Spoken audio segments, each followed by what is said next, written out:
Hello YouTube rooms and everybody on the internet. In today's video I'll be reacting to Beanie Gwen's interview on OGDS. Hopefully you guys do enjoy this. I have reacted to OGDS's interview with Joanna. I did that reaction video quite recently. If you guys do want to check that out. Thank you so much to Pop and Subs as well for doing the English translations and the subtitles. Thank you so much, Pop and Subs. No money is being made here. I simply want to spread the love for Benny. We love you, Pop and Subs. You are amazing. I love what you guys are doing. Thank you so much. Let's get into it. At kasama po natin ngayon, exclusive po ito ang isa sa mga miyembro ng BINI, ang lead vocalist at ang lead rapper OGDS. ng grupo, si Gwen. Hi, Hello po. BINI Gwen! Gwen! Just Gwen, hindi ka ba makapaniwala sa success ngayon ng BINI? Hindi pa rin Let's po. go, Kasi Gwen. parang up until now, na-stuck ako dun siguro dahil Everyone who has the bias of Gwen, please put it in the comments and just let me know now if your bias is Gwen. My bias is Mika or Aya. Mikaya. Nandun ka pa rin sa pandemic. Bakit ano ba si Gwen nung pandemic? Yun po, na-lock in kami for training. Tapos Okay. sobrang hopeless pa namin kasi starting po tapos walang franchise yung ABS. Ako personally parang nagda-doubt pa ako before sa girl group kasi parang dito sa Pinas 'di ba po hindi pa sobrang accepted yung girl group. In general, yung groups 'di ba po, parang hindi pa siya ganun ka ano dito. So dati parang ginagawa ko na Honestly, are Beanie the first girl group to like break through the mold? Are they that group? I think they are, right? They put like the Philippines on the map in terms of girl groups. Like they were the ones to break through the mold. Are there like really famous girl groups before them, which maybe I don't know about? If they are, just let me know in the comments. parang yung dapat kong gawin pero honestly parang nagda-doubt din ako before. Parang ang bagal lang ng panahon kasi pandemic, di kami makalabas. Oo. Yung routine namin paulit-ulit lang buong araw, buong taon. Paano ka nakarating ng Maynila? From Daraga, Albay? Talaga, Na-audition po ako Albay. sa Star Hunt, sa Naga, hindi po sa Albay. Though meron ding audition sa Albay, pero hindi po ako na-audition doon kasi nauna yung Naga. Akala ko wala ng audition sa Albay. So, nung nag-Naga, dumiretso na ako Naga, mag-isa lang po ako. For PBB, yung sinalihan ko po. So originally, PBB ka, hindi ka BINI. Po, doon ako sa PBB muna. So nga, ikaw yung... So I do remember this. So she went there alone, and apparently like the lines were so long, and like there was like I think it was Gwen. Like she hardly ate anything on that day as well, and she still managed to show up, and she did really well in the audition. no, matakaw dun sa grupo, sa housemates. Oo. Ba't Yes. ang takaw-takaw ni Gwen, pero ang payat-payat? Kaya nga, yun nga rin yung problema ko. O mabilis ang metabolismo mo? Metabolism ko po. Kahit yung mga kapatid ko po, ganun talaga. Oo, Kaya oo. talaga po kami. Alam mo, nung naging BINI Gwen ka, doon nila hinanap yung history mo. So, natagpuan ng marami na ito yung dating sa PBB. Oo. Tapos, mula nun, binabash ka na parang maramot ka basta sa pagkain, Patay gutom. matakaw ka raw, patay gutom ka. Glutton. So, ano ba talaga, Gwen? Hindi ko rin alam. Kasi sa PBB, parang, di ba po, medyo Is Gwen still like this? Does she still eat a lot? I actually don't know. Maybe it was just on the show she like ate a lot, but does she eat a lot? Maybe that would explain why she has like low energy a lot of the times. So why a lot of people or members say that she has low battery, low energy. Maybe because she eats a lot. I don't know. ano din sa, ewan, mentally, kulong ka, yung food, limited, ganun. Wala nagutom lang ako. Binalikan nila yung sa PBB, kung nakikita yung mga clips ko, ina-up ulit nila. Oo. So, ibig sabihin, nag-interesado sila sa'yo. Kaya nila ina-up kahit parang in a negative way. So, nung binabalik yon, anong naramdaman mo? Parang gusto ba nila akong sirain? Gusto ba nila akong ibagsak? Well, sa akin naging obvious naman po siya agad na, yung mga tao talaga, hindi lahat magugustuhan ka po. But ako kasi, honestly, medyo naka-move on na rin po ako dun sa issue before. Kasi ina-up na nila yung sa PBB, which is, tapos na rin ako magluksado nung paglabas ko ng PBB. Tinatry lang nila i-connect dun sa issue ulit ngayon, yung sa street food po na. Which I don't get din kasi, di ba, parang iba naman yung kinain ko dun sa street food. Oo. Na-up yung sa, tinapay ko. Kasi yung sa PBB, matakaw ka, parang patay gutom daw tong si Gwen, tapos biglang i-connect nila dito sa People versus Food na parang I mean, I've heard a lot about this drama recently about the people versus food drama, and then as well with Joanna and her trying out foods in that one video that the whole group did. I think they tried Filipino snacks. Why are haters jumping on this? Like, if Gwen likes to eat, just let her eat. Like, but nothing's wrong with that. She still has a very good like figure, obviously because of a fast metabolism. Just let her eat, guys. Ang arte-arte mong kumain ng turon na parang sanay ka sa turon without sugar. Oo, nasanay talaga po ako sa turon na walang sugar. Kasi as in, alam to nung lalo kong taga Bicol po. Mostly, yung mga, hindi ko nila lahat kasi syempre iba-iba pa rin. Pero mostly talaga sa Bicol, lumaki akong walang sugar yung turon. Ewan ko, ganun siguro magluto talaga. Actually, nung bakasyon namin, last time po, sa ibang lugar ako, hindi sa mismong lugar namin sa Bicol, pero Bicol pa rin. Bumili pa rin yung yung mga tito-tita ko ng turon. Wala pa rin sugar. Sabi ko, diba? Tama, wala talagang sugar yung turon sa Bicol. Turon Yun with po yung no pinaka sugar. yan. Kung What sana, is nagulat ako. turon Turon na made walang out of? sugar, pero dapat malambot ang saging. Malambot yung saging. Para yung saging mismo yung matamis. Yung ganun siya sa... Sounds like I need to try this out. Meron ganun talaga. May ganung turon. Siguro okay na yun sa iba, no? Yung ang arte naman ito. Ano daw, Anyone in the turon without comments sugar. Okay likes na the yun. food turon? Yung Is iba, anyone who hinanapan likes ko it? pa ulit. Let me know. Pagbigkas mo ng turon. Nadala lang English po. na English. Pasensya na po kasi hindi ko alam yung English ng turon. So, napaslang na lang tayo nung Nadala tayo sa emotions. Yung kausap namin, di ba? Nag-i-English yan. Alam nga naman, sagutin po ng Tagalog. Bakit Inglesera ka ba nung araw pa? Hindi naman po. Kasi wala, nasa ibang bansa po kami nung time na yun. Oh. Tapos yung nag-i-interview, Mm. syempre, kailangan mong sabayan po. Nag-i-English siya. Alam nyo ba guys, bago talaga kami pumasok, as in, tinatry namin i-prepare sarili namin. Kinakabahan din kami kasi paubos na yung English namin buong tour. Ang tagal-tagal po ng tour namin. Tapos buong araw na yun, ang dami na rin namin shoot. So talagang, kaya natin to, kami na lang nagtutulungan. Oo. Pinupush Yeah, so I think this was when they were in America, I'm pretty sure, which is a English-speaking country, like mostly. Like a lot of people in America speak English. So it makes sense why they would be speaking a lot of English. But yeah, I saw like a lot of hate as well online. Like, why are they speaking English? They should be speaking in Tagalog. But I mean, they are in another country, so they're trying to be respectful to the interviewer as well. And it's actually kind of nice that they did bring in their own slang as well, without really like going too off track in terms of what the interview was for. So, I mean, I don't think we should be hating on them because they spoke in English. na lang po talaga namin yung... And it's nice that they brought in the slang Gaano aspects ka as well. naapektuhan dun sa people versus food vlog na yun? Well, ako po kasi naturally, tinatry ko, best ko na wag magbasa. Kasi, hindi ko din talaga in-expect na ganun pala siya lumala. Kasi nasa bakasyon kami nun actually nung lumobo yung issue na yun. Sabi ko, ay, pag-open ko, ay, ganun pala siya kalala. Pero yun, minsan hindi mo mapipigilan sarili mo magbasa. Nakaka-affect po talaga siya. Like, I mean, that's pag just bago my sabi opinion. emotions, I don't bago yung invite sa'yo, any ay, hate. I don't want any hate. ko, ganyan. Lahat na I just want love. Judge ka na ng lahat ng tao. Maarte ka sa pagkain. Mahirap ka lang naman noon. Tapos ngayon, nag-iinan. Ganun na yung mga sinasabi po. Parang masakit po siya. Pero feeling ko mas nasaktan ako nung na-affect na rin yung family ko, yung ibang relatives ko po. Tapos sinasabihan ko na lang sila na wag na lang masyadong basahin. Kasi syempre sila, hindi sila sanay sa mga ganong nababasa. Kahit yung mama ko po, hindi po siya talaga nagpapatuloy, sumasagot. Pero nung time na yun, na-feel ko. I mean, honestly, hopefully I can grow this YouTube channel a lot in this community of Blooms and just everyone on YouTube. I wonder how I would deal with hate if I ever become like a super popular YouTuber who obviously then gets a lot of hate. I think I'll try my best to ignore it, but then obviously at some point you will start seeing it. I don't know how I would deal with it. Dun siya I actually don't know. pinaka-affected out of all na mga bashing sa aming bini po, especially sa And I wonder what's the best way to deal with like bashes and hate. Is just to ignore it or...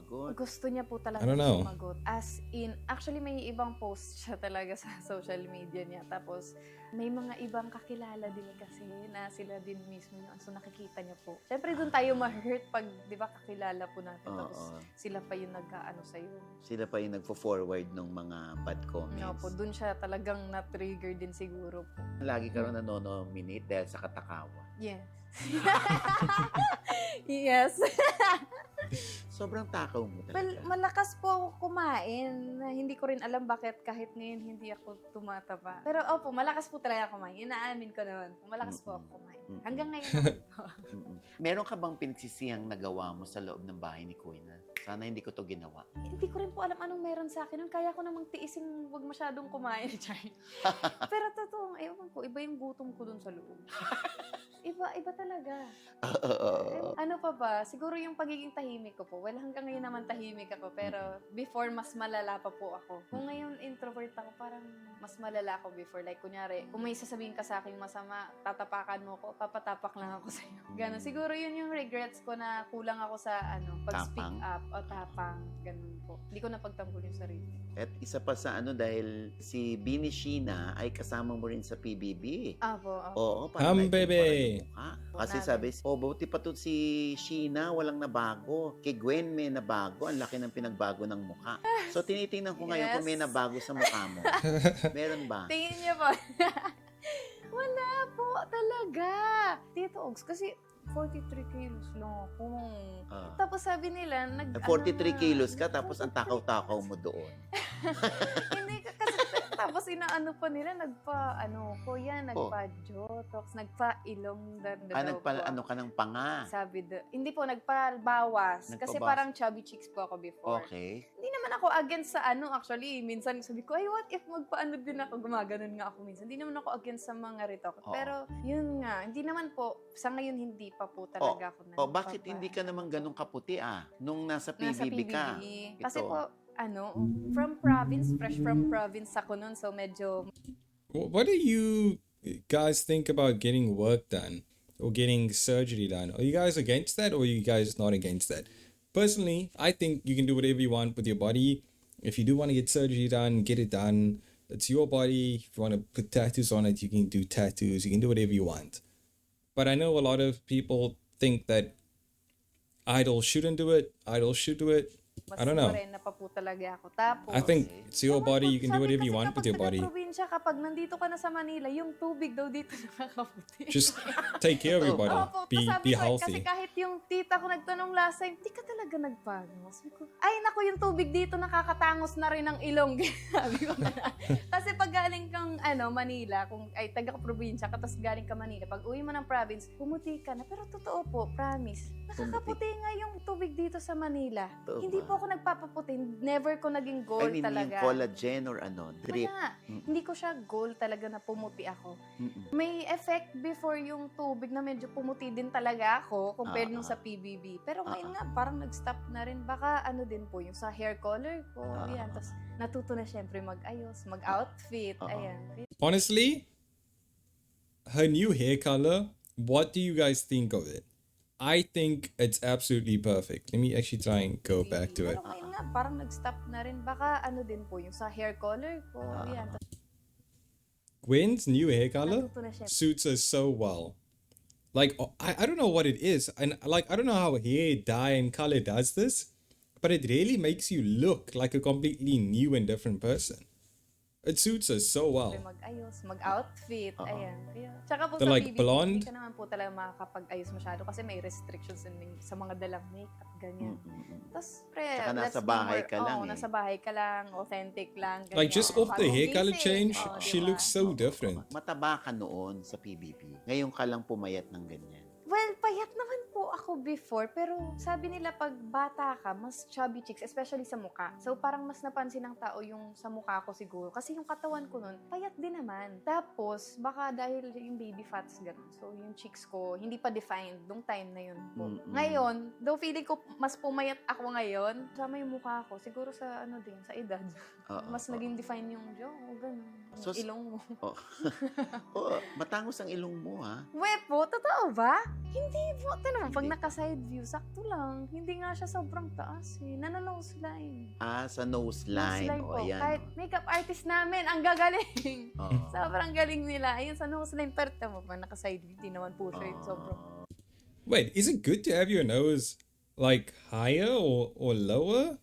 Like, why am I'm thinking about it now. Is it better to have it higher or lower?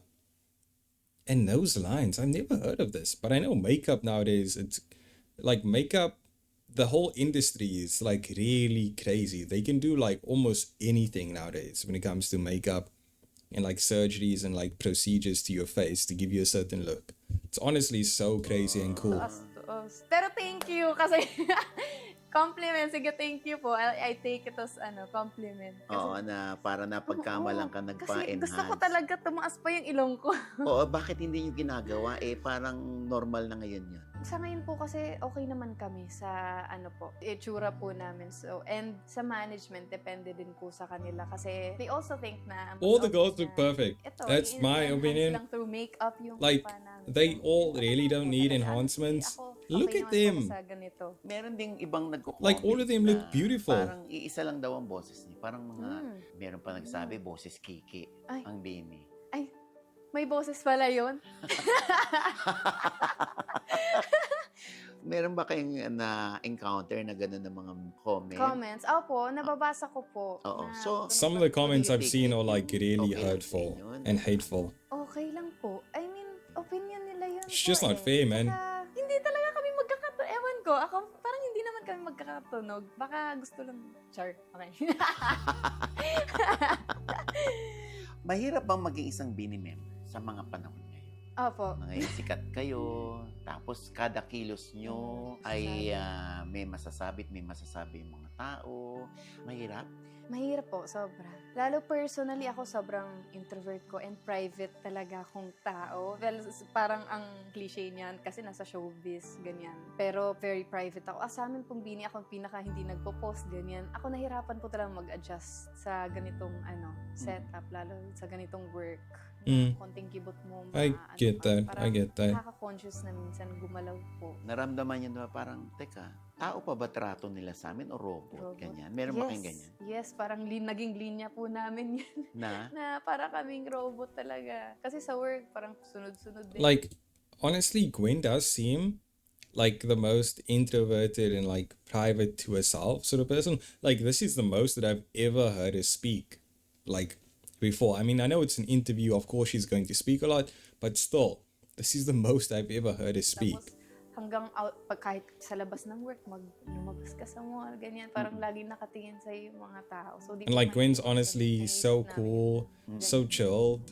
Sinasabi nila na parang, walang ginagawa ang management ng ABS-CBN to defend them, to sue the people na sobrang below the belt ang mga tira sa Bini. Paano mo i-describe yung management? Nararamdaman niyo ba yung kanilang malasakit, depensa sa inyo? They give us the best support system po talaga, yung management namin. Like, kahit yung sa life coach, mayroon kaming ganon. So, every time may issue, may mga session kaming ganon. Sobrang supportive po nila. Tsaka, siguro hindi lang naaano ng mga tao. Siyempre, di naman agad-agad yung mga ganyan process po.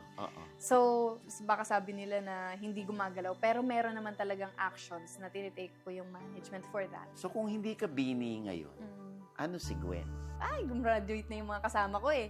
Ano po, siguro mag-FA po ako kung hindi ako Bini. Yun yung ipupursue ko. Or kaya model. Ayun. Dahil sikat ng Bini, syempre iniisip nila, yaman na nila, ano kaya na Honestly, I could see Gwen as a flight attendant or model. She has the look. She honestly does have the look. invest nila? Ano na na-invest ng isang Bini Gwen? May nakuha na And like, as a flight attendant, she'd be very kind, warm to people as well. I can see that. Bahay at lupa. Doon din. Hindi po. Dito na. Dito na. At least, di ba? Tapos, Kailangan ano eh. pa ang nagawa ng mga kinita ni Gwen? Nakapag-support po sa family talaga and nakapag-provide for myself. Ayun, yung mga utang po, nabayaran na namin. Oh, that's totoo ba? beautiful. Baon po kami sa utang kasi before. Lalo Okay. nung bago ako mag-BBB. Ikaw na lahat ng bayan. Pakonti-konti po yun pa kasi syempre yung Bini di naman agad nandun. Oo. So, ginamit ko lang yung allowance ko noon po. Hindi naman ganun kalaki yung allowance ko. Pero alam niyo po, hindi ko alam kung alam ba to kahit ng girls, pero yung ano ko noon, bank, yung ano yan, bank account ko, yung card ATM? ko, oo. Na doon pinapasok yung pinahawak ko pa sa mama ko para siya yung may magamit yung kahit half lang kami. Tapos nung time na yun, need ko rin mag-invest for phone kasi yung mga content, syempre kailangan okay yung quality. So, nag-installment ako ng phone, tapos yung kahati nun kay mama. Ganun, grabe talaga. Pero wala, yun, pakunti-kunti. Hanggang sa makarecover po kahit papaano talaga. So, kasama mo na mama mo. Sa ngayon po, umuwi pa rin sa Bicol kasi parang hindi niya maiwan yung bahay kasi si Papa pa po yung nagpaganda din pa before. So parang sabi niya hindi niya May- kayang iwan. May sentimental value yung bahay. And yung mga Okay. kapatid mo, nandun lahat. Hindi naman na po kasi yung iba nga po may family na. Pero meron pa rin po ako 2 kapatid po na doon pa nakatira po sa bahay sa Bicol. Kasama ni Mama. So, tuwing kailan ka lumuluwas sa Bicol? Nakakauwi naman po ako during holidays. Yan po. Tapos kahit random, basta kaya ko umuwi. Pag miss na miss ko na yung Bicol. Yun, umuwi po kahit 2 days lang yan. Lumilipad po talaga ako. Namimiss mo rin. Opo, sobra. Kasi syempre doon ka lumaki. Iba talaga yung yung hangin. It's so different, Pag the gumising feeling. ka na I wonder how umaga, far nandun that ka sa is. bahay mo talaga, diba? Bicol. Iba yung feeling. Ano Bicol. narinig mo sa mama mo? Ngayong sikat na ang Bini at isa dun sa Bini anak niya. Ano po, sobrang proud po ni Mama. Well, sobrang ano naman namin, like open and close naman po ko ni Mama. Ano talaga siya? Very supportive naman siya ever since. And yun, sobrang proud po niya sa akin.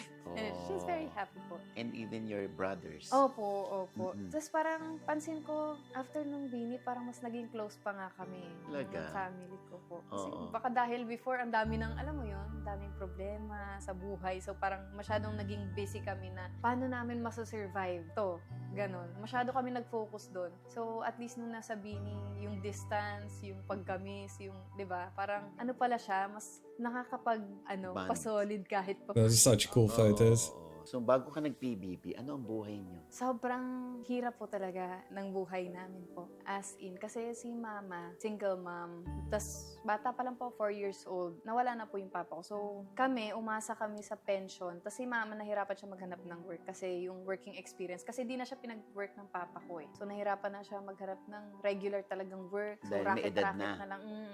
Tapos, syempre, ang dami po namin magkakapatid. So, Ilan kayo? 5 po kami lahat. Mhm. Bunso po ako. Paano Five. kayo pinapang ng mama? Oh, they all look so happy there. Napaganda nung nawala ang tatay mo. Hindi 5 po, sobrang siblings. unexpected po kasi nung pagkamatay ng papa ko po. Nag-work po siya, tas natulog. Hindi na nagising. Tap- Heart attack. Okay. Ano naging work ng mama mo? Ano Or po yung maraket? pinasok niya? Racket po. Racket. Yung mga nagbebenta ng mga gold, ganyan. Or kaya bookkeeping. Kahit ano po. Or kaya anything na pwedeng ibenta, ganun. Na-witness mo? Opo.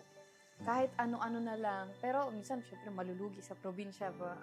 Parang uutangin pa yung mga binibenta mo. So, minsan, nalulugi pa si Mama. So, hindi talaga. Nahirapan talaga kami. So, pinag-aral kayo lahat ng mama niyo? Opo, pero meron sa amin na nag-stop talaga. Need mag-stop kasi hindi na kinaya. So, yung kuya kong pangatlo nag-work. Tapos may mga ano rin kasi, like may naging batang ama po kong kapatid. So, sunod-sunod patong-patong talaga siya. Yung- Hanggang hindi na kami naka-recover talaga din. Daming pinaggastusan. So, paano kayo Wait, this is honestly quite a story. I didn't know Gwen and like her siblings had to like go through all of this. This is quite. I mean, obviously because of the debt and because of obviously the issues that they faced, they had to sort of work things around and like especially when it came to like school and stuff. But like this sounds a bit tough, and I'm After glad that she mawala made ng it papa out. ko, yun din kuya kong sinundan. Like, they made it nag-start out of the debt and tas habang most of inaasikaso the niya yung core mga issues seem to be kuya sa resolved now. financial ng papa ko. So, Okay. 2 yung inaasikaso niya. Tapos, naging batang ama yung kapatid kong pangalawa. Tapos, naigapang naman ni Mama yung panganay namin. Nakagraduate ng college. Tapos, yung pangatlo kong kuya nag-stop sa school kasi hindi na kinaya financially. So, need niya mag-work muna. Kaming 2, sobrang bata pa namin. Tapos, ako ginagawa ko nun sa school. Nagbibenta din ako ng ano-anong snacks po. Opo, para lang makabawas dun sa gastos po. Tapos kapag may mga I've heard about this. inaano ko na rin. Like sa modeling po, ganyan. Nag-modeling ka muna bago ka pumunta doon ng Star Hunt? Opo, kumakanta-kanta rin po before. Events, graduation, or sa school, ganyan po. Mm-mm. Nai-invite pag may mga coronation, ganyan. Pero hindi pa ako bumibirit. Oo. Hindi pa ako magaling bumirit. Pero kumakanta naman po ako before. Ano nag-motivate sa'yo para sakto pa rin yung pangarap mo. Kahirapan po talaga kahit yung ini-interview ako sa PBB. Kasi yun po yung tumatak sa akin na parang yung bahay namin nakikita ko throughout the years nabubulok na. Ganon yung gate namin, pwede na makapasok kahit sino. Yung bubong namin, sinasalo ng planggana. Pag umuulan, si mama, yung pang-ulam parang nafe-feel sad siya kasi yun lang yung napapakain niya sa amin. Yung mga ganon, yung iyak ni mama gabi-gabi, yung paglilista ni mama ng utang sa notebook niya gabi-gabi. Kaya gusto kong umasenso po talaga kami. Na hindi ko naman in-expect, thank you Lord, na nakapasok talaga ako ng PBB nang walang kahit ano. Wait, ikwento ko lang po. As in, nag-audition ako ng PBB. Kahit si mama hindi niya ako nasamahan kasi yung pamasahe ko, saktong-sakto lang talaga. As in, nag-audition ako ng PBB, kahit pambili ng tubig, wala. So, wala akong kasama, nakapila ako, gutom na ako, uhaw na ako. Wala man lang mapag-utusan o mapakisuyuan na, kahit tubig lang. Inabot ako ng madaling araw po, ang lamig-lamig na nung pawis ko sa audition. Hindi ko naman po kasi in-expect na makakapasok ako. Okay. Hindi ko in-expect na tatagal ako dun sa audition. So, gabing-gabi na wala akong kain, wala akong tubig. Nung last part na madaling araw na, ang lamig na talaga nung pawis ko. Nanghihina na ako. Tapos saktong-sakto lang yung pera ko talaga. It was honestly Paano mo meant to nalaman be. na nakapasok ka sa BBB? Napasama po ko dun sa mga last po, yung sa kinakausap na ni Direk. Tapos, hindi pa kasi nakakapag-hotel noon. Tapos, parang yung mga malalayo, parang in-accommodate nila sa hotel. Okay. Actually, may matutulugan naman ako, yung tita ko. Pero sabi ko, ay sige, try ko yung hotel. Kaya matry ko. Nagkunwari ako, nyari wala matutuluyan. Para ma-experience ko yung hotel. O di naka-hotel ka? Nung naka-hotel, first I would have done time. the same thing. Paano yung gutom na Wala, pawis? tinulog ko na lang po yung talaga kasi madaling araw na. Wala rin akong pera nun. So, after, diretso ng hotel, natulog na.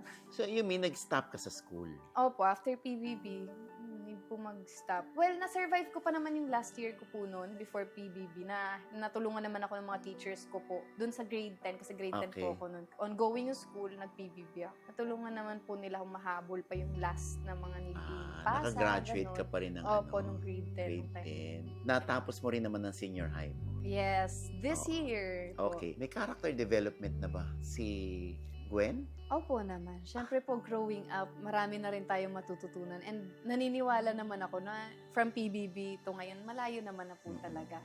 Nung time na yon very young. Alam mo yun, parang medyo kulang pa tayo sa ano. And iba pag nasa reality show ka. Iba pala talaga. Hindi ko in-expect and sobrang clueless ko sa industry na to.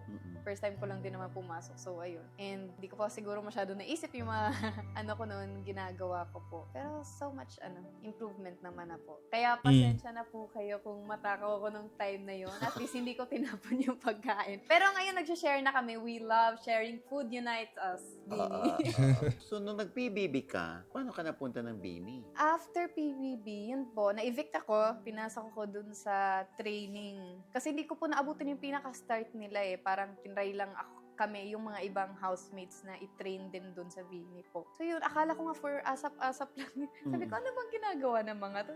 Ginagawa ko lang, pero hindi ko alam para saan. Sabi, para saan ba to? Kasi during that time po, hindi naman for Bini talaga yung project. Kumbaga, ano pa siya, very experimental eh. Parang kahit kami, ano ba to? Para saan ba to? Ganun. Hindi pa sinasabi, hindi pa siya clear na Bini girl group. Ganun. Ano ang ipinangako mo sa sarili mo na hindi na mangyayari sa pamilya mo o sa buhay mo? Hi, maghirap talaga. Actually, recently, parang may mga kinakausap akong mga sa showbiz na, alam mo yon, hingi ka ng advice or kahit sa mga makeup artist, ganyan-ganyan. Chinichika ko, puro about investment, mga experiences din nila kasi parang need ko ng guidance. Kasi coming from, poor, hindi naman kami mayaman, walang business at also clueless ako paano ko i-handle yung pera ko.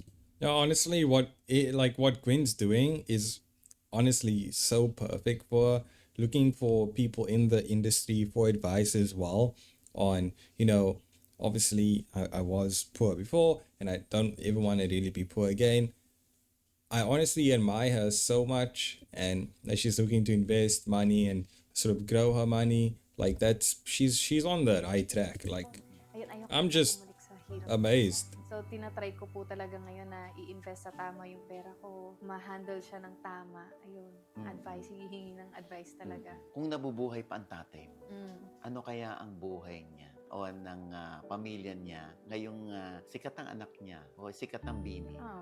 He must be very proud of me po. Kasi siya talaga yung nangarap maging artista ko. As in, sobrang gusto niya. Kasi hindi siya kumakanta, pero si mama po, siya yung kumakanta. Tapos, pangarap niya sa akin, bata pa lang ako, narinig niya akong may boses kahit di pa ako yung totally nakakapagsalita. Pero nasa tono ako. Sabi niya, tuwang-tuwa siya sa akin. Sabi, well, kwento na lang to ni mama sa akin kasi bata pa ako. Parang pinagmamalaki pa daw ni papa sa mga workmates niya na ang galing ko daw kumanta, ganyan. Tapos pangarap niya talaga mag-artista. So, siguro kung buhay po siya ngayon, proud po siya sa akin.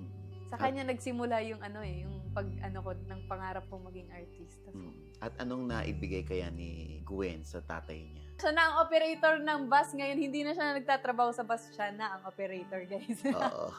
Dahil siya na ang may-ari ng bus ngayon. Kung nabubuhay pa siya. Tutulungan ko siya. Oo. Ano pa sa mga misconception sa Bini ang gusto mong i-correct? Lumaki daw po yung ulo namin. Siguro yun nga dahil sa mga spliced videos. Ang dami kasi talaga eh. Tapos yung iba, on a random day, kunyari makita ka lang hindi ngumiti, ganyan, maano ka na, kung ano na masasabi sa'yo. Oo, yung mga dire-diretso Oo, kayo na malakad, hindi kayo kumakawin. Honestly, the members from what I've seen online, maybe I haven't seen some of the videos which some of the Blooms are obviously talking about, or supporters are talking about, or the haters are talking about.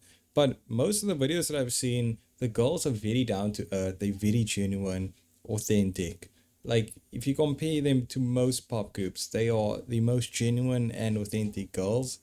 I know they get clipped out of context sometimes, that does happen, but for the most part, there's no need to hate on the group. Honestly, every member so genuine, May nakita kong authentic and down to earth. in-ear na ako. In-ear yung earpiece po sa Oo. And I know that they're trying their minsan best. Dun, pag nandun na yun, may tunog na, may nagsasalita yung coach namin. So pag may mga fans sa gilid, hindi ko naririnig. Yun po hindi nila alam siguro. Akala nila na minsan yung mata, gumaganyan, pero nasisilaw lang sa ilaw. Yun yung nakikita sa videos, ganun. Mga hindi na po nila alam. Hindi mo naman ma-explain pa, ganun. Parang too much information. Ganun. Sorry po sa mga nakikita kong ganun yung encounter po sa akin. Hindi ko naman po sinasadya. Hindi ko lang marinig minsan talaga as in. Hindi ko sinasadya. Sinong gusto mong pasalamatan? Of course, yung family ko. Kasi sila yung pinakaunang nagtiwala sa akin, yung mama ko. Grabe, kahit nalubog kami sa utang, sinusupport niya ako sa mga sinasalihan ko po workshop. Kahit wala kaming budget, bibilhan niya ako ng damit. Kahit ukay lang. Ayun, syempre, yung family ko. Yung management na, syempre, kung hindi din naman ako natanggap, 'di ba? Saan ako magsisimula? Sila talaga yung unang nakakita ng potential ko. Na kahit ako mismo, hindi ko pa alam ba't ba ako natanggap noon. Ganito lang ang itsura ko. Pero sila, naniwala sila sa akin. And our fans, iba talaga. Blooms! Ang Blooms. As in, parang ang amazing na makita silang dumadami, growing, and very supportive. They always have our back.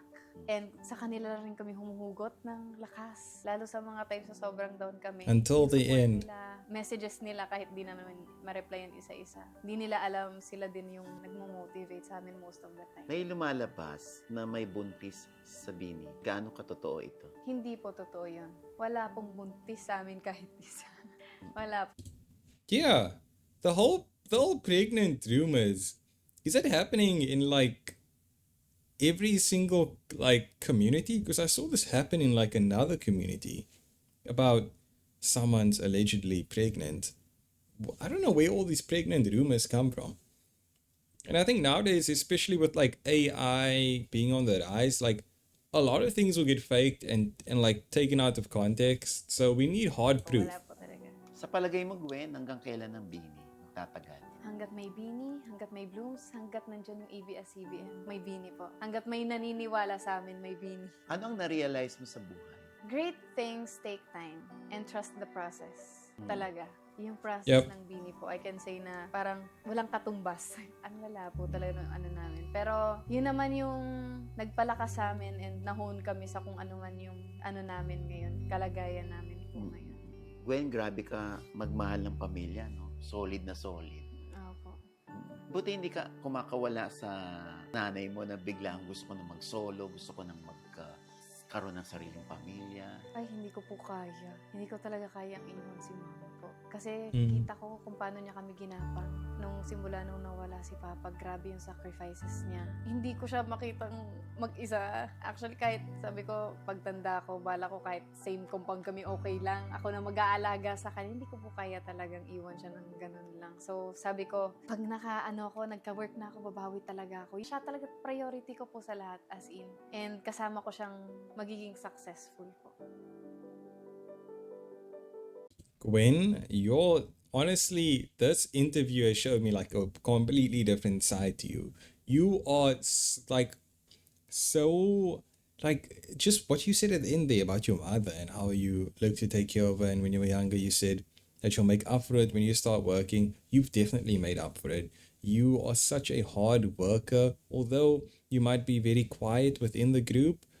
Like watching this interview, I've seen a completely different side to you. Gwen, honestly, as a person, he's such a beautiful person. Haters, stay away. Haters will always hate.